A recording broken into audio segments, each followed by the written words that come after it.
Assalamualaikum warahmatullahi wabarakatuh. Di sini saya akan memperkenalkan diri terlebih dahulu. Nama saya Muhammad Alvan Maryadi dan saya dari luar himpunan. Nah, di sini saya akan membuat sebuah video di mana video ini bertujuan untuk menyelesaikan tugas susulan rangkaian kartu. Yang mana di sini dari bagian satunya itu saya diminta untuk memberikan definisi atau memberikan penjelasan tentang empat pilar kedewasaan, yang mana saya akan mulai dari pilar kejujuran.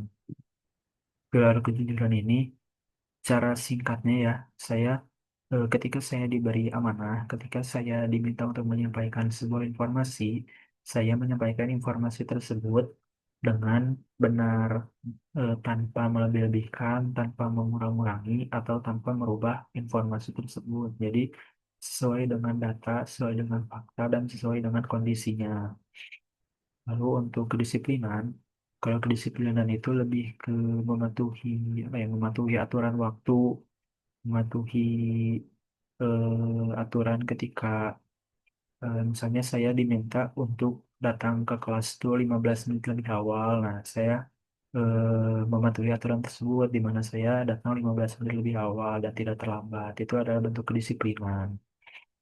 Jadi lebih ke mematuhi aturan waktu atau melakukan sebuah kebiasaan, melakukan sebuah prosedur dengan konsisten seperti itu. Kalau tanggung jawab, menurut saya itu lebih ke apa ya, menyelesaikan tugas atau menyelesaikan sebuah pekerjaan dari awal sampai akhir sampai tuntas gitu. Walaupun misalnya di tengah-tengah penyelesaian tugas, di tengah-tengah penyelesaian pekerjaan tersebut ada kendala, ada halangan gitu. Tapi dalam bentuk tanggung jawab saya tetap harus menyelesaikan tugas tersebut walaupun ada halangan. Terus kalau etika dan integritas itu lebih ke apa ya? Lebih ke bertindak bertindak dengan apa ya? Dengan nilai moral atau prinsip yang benar seperti itu. Walaupun misalnya tidak ada yang mengawasi, walaupun ada hal yang lebih apa ya namanya, yang bisa kita ambil gitu, dengan tapi dengan catatan harus meninggalkan etika dan integritas gitu. Lalu yang selanjutnya itu adalah jelaskan bagaimana implementasinya dalam kehidupan sehari-hari. Oke, kalau kejujuran itu tuh implementasi di dalam kehidupan sehari-hari, khususnya saya sebagai mahasiswa itu mengerjakan ujian dengan jujur, mengerjakan tugas dengan sebaik-baiknya dengan sendiri gitu, tanpa meminta contekan, tanpa meminta file dari teman yang lain gitu yang sudah menyelesaikan. Nah, itu dalam bentuk kejujuran. Kalau bentuk kedisiplinan, menurut saya itu lebih ke ya seperti tadi misalnya seorang dosen memerintahkan atau menginstruksikan mahasiswa untuk datang 15 menit lebih awal. Nah, saya mematuhi aturan waktu tersebut di mana saya datang 15 menit lebih awal sesuai dengan apa yang diinstruksikan oleh dosen. Lalu yang ketiga adalah tanggung jawab. Kalau dalam implementasi dalam kehidupan sehari-harinya, misalnya dalam mata kuliah proyek di mana itu kan pasti ada apa yang namanya, ada tim gitu, ada pembagian tugas. Nah, saya menyelesaikan tugas di bagian saya itu dengan sebaik-baiknya, walaupun misalnya di tengah penyelesaian tugas tersebut ada kendala, ada halangan, tapi saya tetap menyelesaikan tugas tersebut karena itu adalah tanggung jawab saya. Lalu yang keempat adalah etika dan integritas. Kalau itu contoh dalam kehidupan sehari-harinya, misalnya saya sedang ujian, sedang UAS, sedang ujian akhir semester, lalu ketika melaksanakan ujian tersebut di kelas tuh pengawasnya tidak ada atau pengawasnya lagi keluar dulu gitu. Tapi di situ saya tetap mengerjakan menjawab soal-soalnya dengan serius tanpa mencontek walaupun di kelas tersebut ya itu tidak ada yang mengawasi. Kalau contoh konkret, lalu selanjutnya adalah berikan contoh konkret dari setiap pilar. Kalau contoh konkretnya mungkin tidak jauh beda dari implementasi kehidupan sehari-hari ya. Kalau misalnya kejujuran, mungkin contoh lainnya adalah ketika saya diamanahi menjadi bendahara dalam suatu organisasi, dalam suatu event acara seperti kepanitiaan. Nah, dalam laporan keuangan tersebut, saya mencantumkan atau melaporkan rincian pengeluaran dan pemasukannya tanpa ada yang dilebih-lebihi, tanpa ada yang dikurangi atau tidak dirubah gitu. Jadi sesuai dengan fakta. Terus kalau contoh konkret dari kedisiplinan, menurut saya ya seperti contoh dalam kehidupan sehari-hari tadi sih. Misalnya kalau dalam organisasi itu ada apa ya namanya? Ada aturan di mana saya harus datang 15 menit lebih awal. Nah, saya mematuhi aturan tersebut dengan datang 15 menit lebih awal. Kalau bentuk tanggung jawab, misalnya kalau dalam organisasi ketika saya diminta sebagai penanggung jawab dokumentasi acara, misalnya meskipun saat acara tersebut hujan turun, tapi saya tetap memastikan video atau dokumentasinya terekam dengan baik. Nah, itu dalam bentuk tanggung jawab saya gitu. Dan apa ya namanya? Dan bisa dipublikasikan tepat waktu lah. Itu dalam bentuk tanggung jawab saya sebagai penanggung jawab di dokumentasi acara.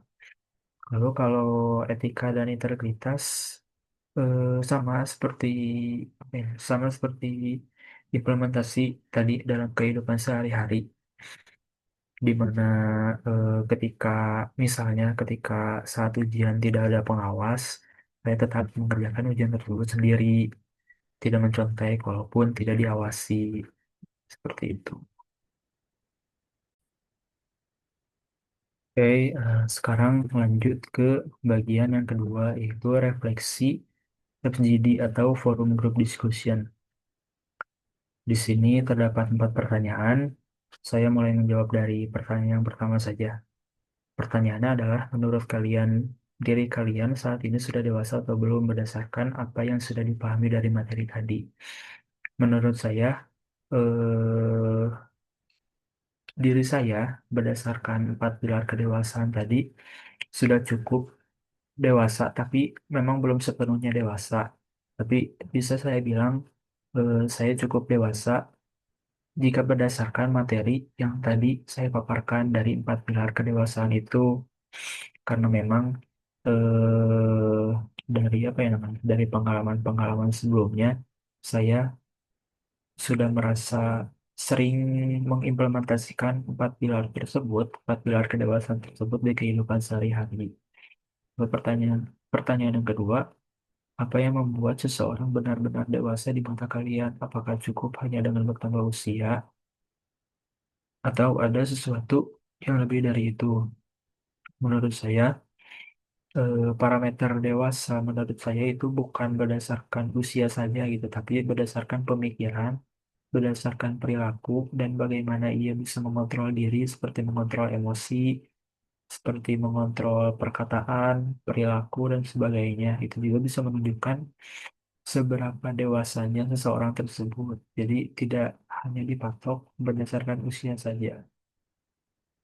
Yang ketiga, pertanyaan ketiga, apa pengalaman paling menantang yang pernah kalian hadapi saat bekerja sama dalam proyek kelompok dan bagaimana kalian mengatasinya? Paling yang menantang tuh ketika saya bekerja sama dalam suatu kelompok di sebuah matkul di mana mata kuliah tersebut eh, saya satu grup dengan orang-orang atau dengan teman-teman yang kemampuannya belum terlalu apa ya, belum terlalu bisa gitu. Sebenarnya bisa, tapi masih lebih masih harus dibimbing, masih harus belajar lagi dan mereka tuh terlalu mengandalkan saya karena di SMK saya jurusan RPL gitu. Jadi menganggap saya sudah apa ya namanya, sudah lebih berpengalaman sehingga tugasnya lebih banyak dibebankan kepada saya gitu kan. Dan itu cukup menantangnya itu karena itu dalam konteks penyelesaian tugas akhir sehingga eh, saya harus apa ya, harus mengeluarkan energi yang lebih untuk menyelesaikan tugas akhir tersebut karena ya anggota kelompok yang sekelompok dengan saya itu lebih mengandalkannya kepada saya gitu. Dan bagaimana kalian mengatasinya? Kalau saya sih eh, tetap ada bagi tugasnya, tapi saya juga melihat apa ya, melihat porsi dari yang anggota kelompok yang sama dengan saya juga gitu, yang seproyek juga. Jadi tetap membagi tugas, tapi sesuai dengan kemampuannya dan misalkan ada tugas, misalkan ada masalah yang bisa saya selesaikan sendiri, atau lebih ke masalah yang apa ya, yang mereka tuh kadang masih bingung gimana cara nyelesainnya dan saya bisa, nah itu bisa dihandle oleh saya sendiri gitu. Tapi sisanya kalau misalnya sekiranya mereka bisa mengerjakan hal tersebut ya saya serahkan saja kepada mereka gitu. Jadi disesuaikan dengan porsinya masing-masing. Lalu untuk pertanyaan yang keempat, apa pelajaran terbesar tentang kedewasaan yang kalian dapatkan selama kuliah, baik dari pengalaman akademik maupun kehidupan sosial di kampus? Kalau pelajaran terbesarnya sih, yang pasti tentang manajemen waktu, tentang apa yang namanya, yang tadi kedisiplinan, manajemen waktu, lalu bagaimana saya menerapkan sebuah etika ketika saya terjun, ketika saya berada di sebuah lingkungan yang baru, di mana terdapat banyak sekali orang yang memiliki sifat berbeda-beda. Nah, di situ saya harus beradaptasi dengan beretika yang baik dan ya seperti itulah. Itu bisa menjadikan diri saya juga agar bisa mengkondisikan, agar bisa lebih apa ya namanya, lebih melihat kondisi juga gitu ketika saya bercanda dengan orang lain dan teman-teman yang lainnya gitu. Jadi saya juga lebih melihat beragamnya sifat-sifat orang di lingkungan yang baru seperti itu. Lalu kalau pengalaman yang lainnya sih, misalnya ketika saya diamanahi sebagai penanggung jawab sebuah acara, seperti waktu kapan ya kemarin tuh, waktu bukber iya kalau nggak salah waktu bukber Luhim kemarin saya diamanahi sebagai ketua pelaksananya dan alhamdulillahnya saya bisa menyelesaikan tugas dengan baik sebagai tanggung jawab saya sebagai ketua pelaksana di acara tersebut. Jadi, sekarang lanjut di bagian yang ketiga, yaitu penyelesaian studi kasus, di mana di sini diberikan dua soal studi kasus. Yang pertama adalah implementasi kedewasaan dalam Tridharma perguruan tinggi.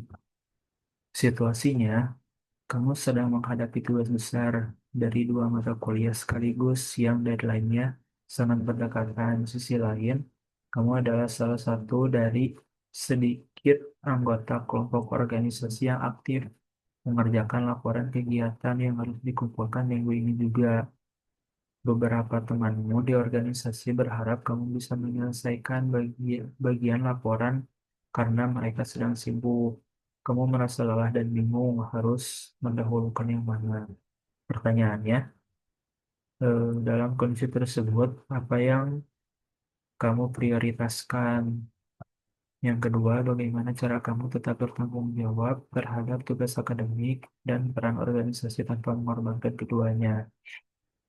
Kalau dari pertanyaan yang pertama sih, dalam kondisi tersebut, hal atau tanggung jawab yang saya prioritaskan, saya lebih memilih di tugas kuliah, di tugas akademik, karena memang dari awal juga tujuan saya untuk masuk kuliah itu adalah untuk memperdalam memperdalam lagi ilmu di bidang IT, ilmu di bidang informatika, di bidang komputer. Jadi itu juga adalah amanah dari orang tua saya dan itu memang tujuan saya sejak awal gitu masuk kuliah tuh adalah untuk fokus di akademik. Jadi ketika ada dua kondisi seperti itu, saya lebih mengedepankan atau lebih memprioritaskan di bagian akademik.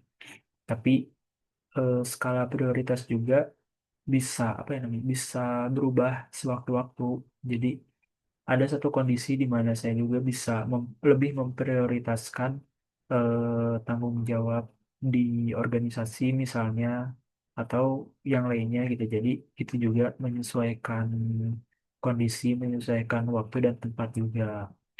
Lalu yang kedua, bagaimana cara kamu bertanggung jawab terhadap tugas akademik dan peran organisasi tanpa mengorbankannya?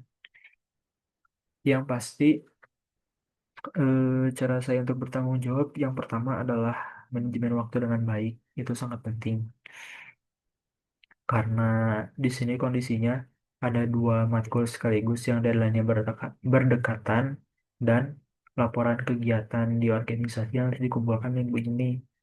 Berarti bisa dibilang semuanya harus diselesaikan dalam waktu 1 minggu misalnya. Nah, pasti dalam 1 minggu yang padat itu saya memerlukan sebuah planning, saya memerlukan sebuah rencana yang mana itu tuh memerlukan manajemen waktu yang baik gitu untuk menyelesaikan semua tugasnya tanpa harus meninggalkan atau mengorbankan salah satu dari tanggung jawab tersebut.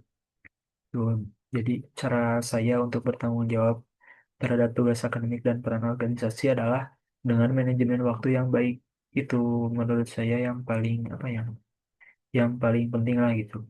Agar bisa menyelesaikan semuanya dengan benar dan tepat waktu. Oke. Untuk penyelesaian studi kasus yang kedua, karena itu agak membingungkan ya dan agak panjang juga. Jadi di sini saya harus diketik dulu gitu. Dan di sini saya akan membacakan aja karena kalau langsung dijelaskan agak berbelit juga gitu. Jadi di sini saya harus mengetiknya dulu, tapi dengan saya coba menjelaskan dengan penjelasan yang mudah dimengerti, yang apa ya, yang sebisa mungkin lah, sebisa mungkin mudah dimengerti. Jadi di sini pada situasi awalnya ada 5 pejabat di perusahaan dan masing-masing dari pejabat tersebut punya apa ya, punya ruang kerja masing-masing kan, punya ruang kerja, terus warna ruangannya yang berbeda, terus minuman favorit, jenis permen yang disuka dan hewan peliharaannya. Nah, terus yang kita tahu tuh di sini informasinya adalah pelaku penggelapan sering berinteraksi atau ya pokoknya sering-sering berinteraksi lah dengan si kucing siam ini. Terus di sini ditugaskan itu kan mencari pemilik dari kucing siam dengan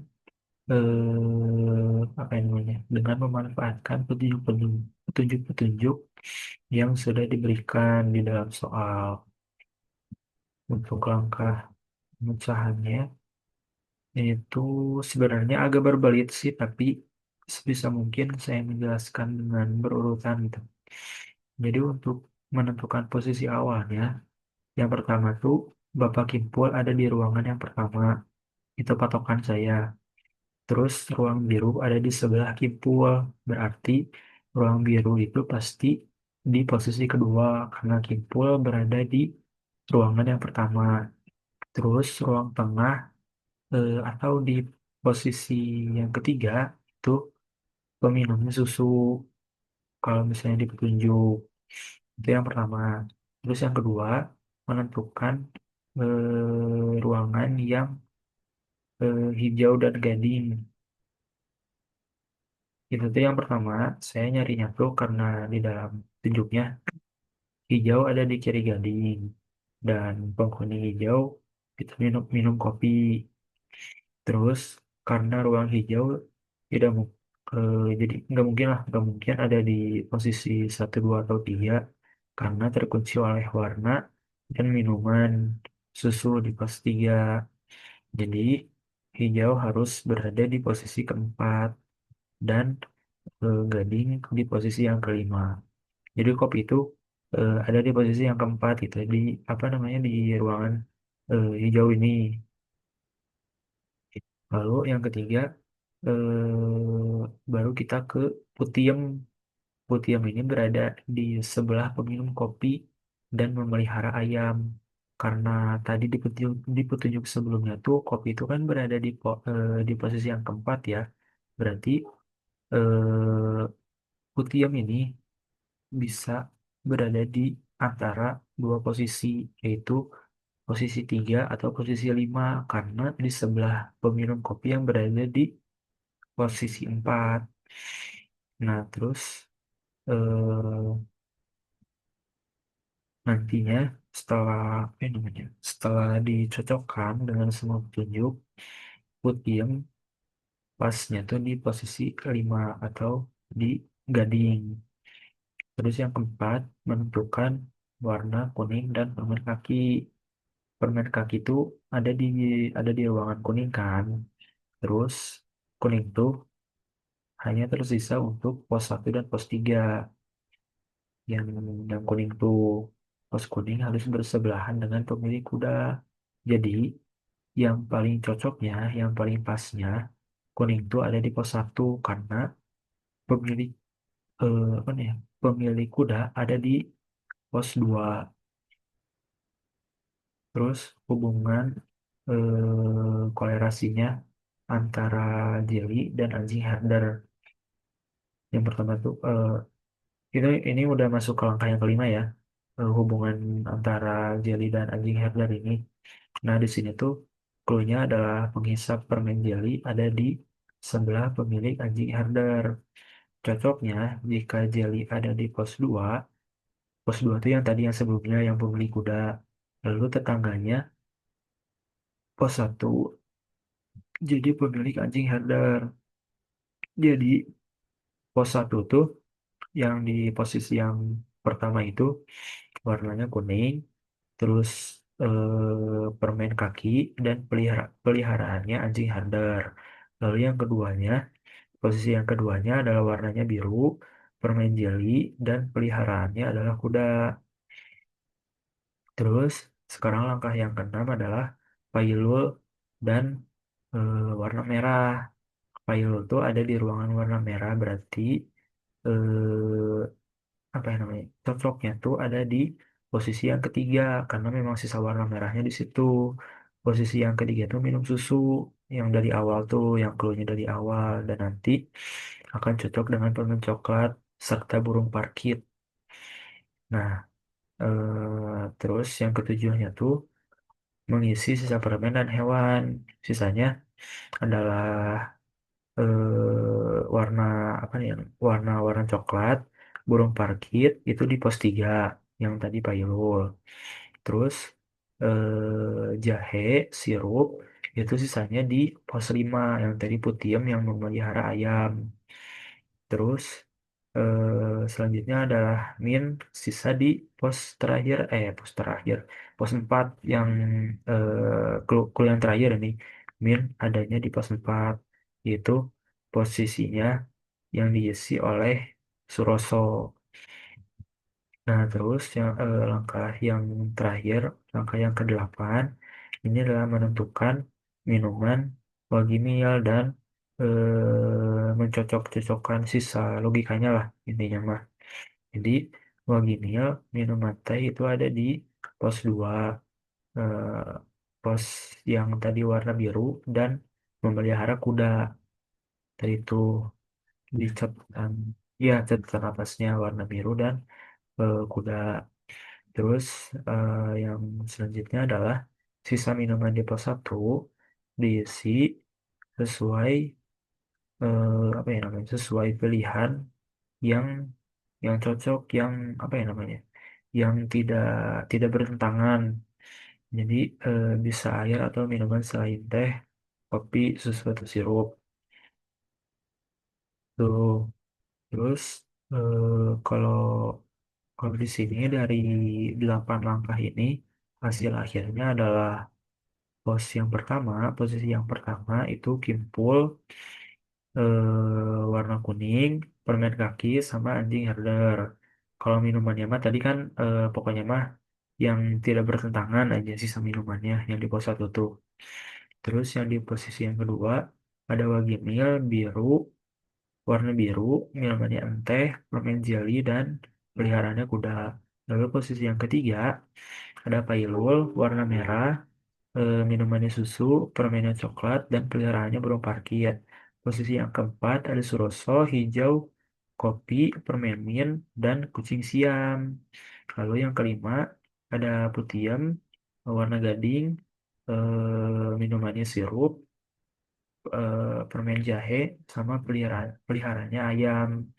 Jadi di sini yang bisa saya ambil keputusannya, kesimpulannya adalah dengan tadi menempatkan, bukan menempatkan nih, menjalankan delapan delapan langkah, delapan step yang tadi dengan logika dari posisi, terus warna, minuman, permen, dan peliharaannya, yang bisa saya simpulkan hanya satu susunan yang cocok dari semua informasi yang ada, itu yaitu eh, yang tadi yang di posisi 4 Suroso itu peliharaannya kucing Siam. Jadi hasil akhirnya adalah pemilik kucing Siamnya adalah Suroso gitu, yang berada di posisi 4, yang ruangannya warna hijau, minumannya kopi, dan permen mint, seperti itu. Mungkin sekian dari video yang bisa saya buat. Mohon maaf bila ada salah kata atau mungkin rekamannya ya yang apa namanya, yang agak kurang jelas, sedikit ngeblur gitu karena memang kamera laptopnya sih agak ini juga. Jadi ya mungkin sekian saja penyelesaian tugas untuk PNKR 1 dari saya. Terima kasih. Wassalamualaikum warahmatullahi wabarakatuh.